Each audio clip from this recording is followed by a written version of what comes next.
जय हिंद बच्चों।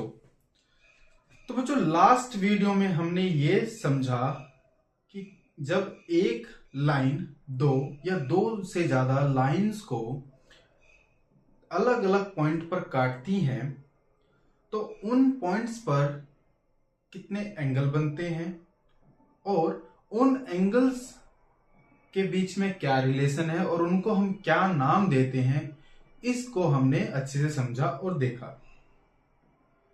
बच्चों लास्ट वीडियो में जो हमने लाइंस ली थी वो लाइंस पैरेलल नहीं थी। अब मैं क्या करता हूं, मैं दो ऐसी लाइंस लेता हूं जो क्या है वो पैरेलल हैं। दो पैरेलल लाइंस को कंसीडर करता हूं। सेम इसको हमने L नाम दिया और इसको हमने M नाम दिया। एक लाइन N लाइन ने लाइन L और M को काटा तो इस लाइन का नाम क्या होगा बच्चों? ट्रांसवर्सल लाइन, हिंदी में तिर्यक रेखा। बच्चों लाइन N L और M को अलग अलग पॉइंट्स पर काट रही है। यहां पर देखा हमने, ये पॉइंट P है और ये पॉइंट Q है, नाम दे दिया हमने इसको। पॉइंट P पर बच्चों हम समझ चुके हैं कि 4 एंगल्स बनेंगे और इसी तरह से पॉइंट Q पर भी बच्चों 4 एंगल्स बनेंगे। ये angle 1, angle 2, angle 3, angle 4, as it is angle 5, angle 6, angle 7, angle 8। तो बच्चों दोनों पॉइंट्स पर टोटल 8 एंगल्स बन रहे हैं। और हमने देखा था कि एंगल 1 और एंगल 5 को, एंगल 1 और एंगल 5 को हमने क्या बोला था बच्चों? कोरस्पॉन्डिंग एंगल्स बोला था। कोरस्पॉन्डिंग एंगल्स के हमारे पास कितने पेयर्स थे? 4 पेयर। एंगल 1 5, एंगल 2 6, एंगल 4 8 और एंगल 3 और 7, ये क्या थे बच्चों? कोरस्पॉन्डिंग एंगल्स थे। तो जब हमें ये देखना है कि जब एक ट्रांसवर्सल पैरेलल लाइन को कट करती है तो फिर एंगल्स के बीच में जो रिलेशन है उसमें क्या और कुछ रिलेशन हमको मिलता है। तो बच्चों उसी चीज को एक्सप्लेन करने के लिए हमारे पास दो एग्जाम्स है, एग्जाम 6.3 और एग्जाम 6.4। एग्जाम 6.3 क्या कहता है? If a transversal intersect two parallel line then each pair of corresponding angles is equal. बच्चों एग्जाम क्या होता है? एग्जाम यूनिवर्सल ट्रूथ है, यूक्लिड के द्वारा बताया गया ये यूनिवर्सल ट्रूथ है जिसको यूक्लिड ने एग्जाम नाम दे दिया था। एग्जाम 6.3 क्या कहता है कि अगर कोई ट्रांसवर्सल दो पैरेलल लाइन को कट करती है, क्या कहता है? ट्रांसवर्सल जब दो पैरेलल लाइन को कट करती है तब जो हमारे पास कोरस्पॉन्डिंग एंगल के पेयर्स आते हैं वो क्या होंगे बच्चों? इक्वल होंगे। कोरस्पॉन्डिंग एंगल के पेयर्स इक्वल कब होंगे बच्चों? जब ये ट्रांसवर्सल किसी पैरेलल लाइन को कट करेगी। नॉन पैरेलल लाइन पे ये एप्लीकेबल नहीं है। जब दो समानांतर रेखाओं को एक तिर्यक रेखा काटती है अलग अलग बिंदुओं पर, तब उस केस में जो ये संगत कोण बनेंगे, कोरस्पॉन्डिंग एंगल्स बनेंगे, वो इक्वल हो जाएंगे। जैसे यहां पर एंगल 1 और 5, एंगल 1 और 5 कोरस्पॉन्डिंग एंगल है। ऐसे ही दूसरा पेयर हमारे पास क्या आएगा बच्चों? एंगल 2 और एंगल 6 का। थर्ड पेयर क्या आएगा बच्चों? एंगल 4, एंगल 8, एंगल 4 और एंगल 8। फोर्थ पेयर क्या आएगा बच्चों? एंगल 3 और एंगल 7, एंगल 3 और एंगल 7 का।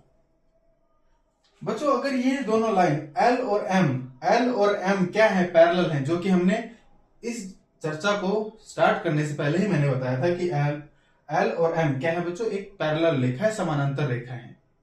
तो बच्चों अगर ये समानांतर है तो एग्जाम 6.3 क्या कहता है कि जब भी कोई एक ट्रांसवर्सल दो पैरेलल रेखा को काटता है तो जितने भी जो 4 पेयर्स बनते हैं कोरस्पॉन्डिंग एंगल के, वो क्या हो जाएंगे बच्चों? इक्वल हो जाएंगे। तो angle 1 equal to angle 5, angle 2 equal to angle 6, angle 4 equal to angle 8 और एंगल 3 इक्वल टू एंगल 7। 1 5 के इक्वल हो जाएगा, 2 6 के इक्वल हो जाएगा, 4 8 के इक्वल हो जाएगा और 3 7 के इक्वल हो जाएगा। ऐसा कब होगा? जब एक ट्रांसवर्सल पैरेलल लाइन को कट करेगा। जब एक ट्रांसवर्सल पैरेलल लाइन को कट करेंगे तो हमारे पास कोरस्पॉन्डिंग एंगल के पेयर्स होते हैं वो क्या हो जाएंगे बच्चों, इक्वल हो जाएंगे। तो बच्चों एग्जाम 6.3 आपको क्लियर होगा। अब उसी से आगे बढ़ते हुए एग्जाम 6.4 पर चलते हैं। देखो एग्जाम 6.4 क्या कहता है, if a transversal intersect two such line, क्या कहता है, अगर एक ट्रांसवर्सल ऐसी दो लाइंस को कट करता है कि pair of corresponding angles is equal. बच्चों क्या कह रहा है, देखो ध्यान समझो, अगर एक ट्रांसवर्सल लाइन दो लाइंस को कट करता है और कट करने के बाद हमारे पास जो कोरस्पॉन्डिंग एंगल्स के पेयर्स आते हैं वो इक्वल आते हैं, तो बच्चों जो दो लाइंस थी ना, वो जो दो लाइंस थी वो कैसी होंगी, पैरेलल होंगी। बच्चों आप एग्जाम 6.3 और एग्जाम 6.4 के अंदर रिलेशन देख पा रहे हैं। एग्जाम 6.3 हमको ये बता रहा है कि जब दो पैरेलल लाइंस को एक ट्रांसवर्सल कट करती है तो कोरस्पॉन्डिंग एंगल इक्वल हो जाते हैं, कोरस्पॉन्डिंग एंगल्स इक्वल हो जाते हैं। 6.4 क्या कह रहा है, अगर कोरस्पॉन्डिंग एंगल इक्वल हैं, अगर कोरस्पॉन्डिंग एंगल इक्वल हैं तो दो लाइंस कैसी होंगी, पैरेलल होंगी, दो लाइंस कैसी होंगी, पैरेलल होंगी।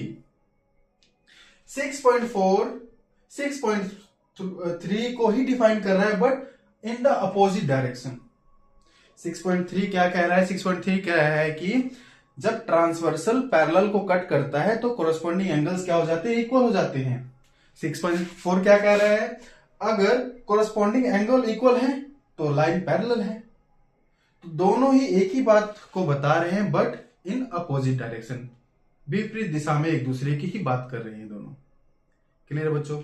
तो हमने ये देखा कि अगर लाइन पैरेलल्स हो जाती हैं और एक ट्रांसवर्सल उन पैरेलल लाइन को कट करती है तो जो कोरस्पॉन्डिंग एंगल्स होंगे वो सारे के सारे पेयर्स क्या होंगे बच्चों, एक दूसरे के इक्वल होंगे। जैसे 1 5 के इक्वल हो जाएगा, 2 6 के, 4 8 के और 3 7 के इक्वल हो जाएगा। तो बच्चों यहां से हमको कोरस्पॉन्डिंग संगत कोण के बीच में एक संबंध पता चला, एक रिलेशनशिप पता चला।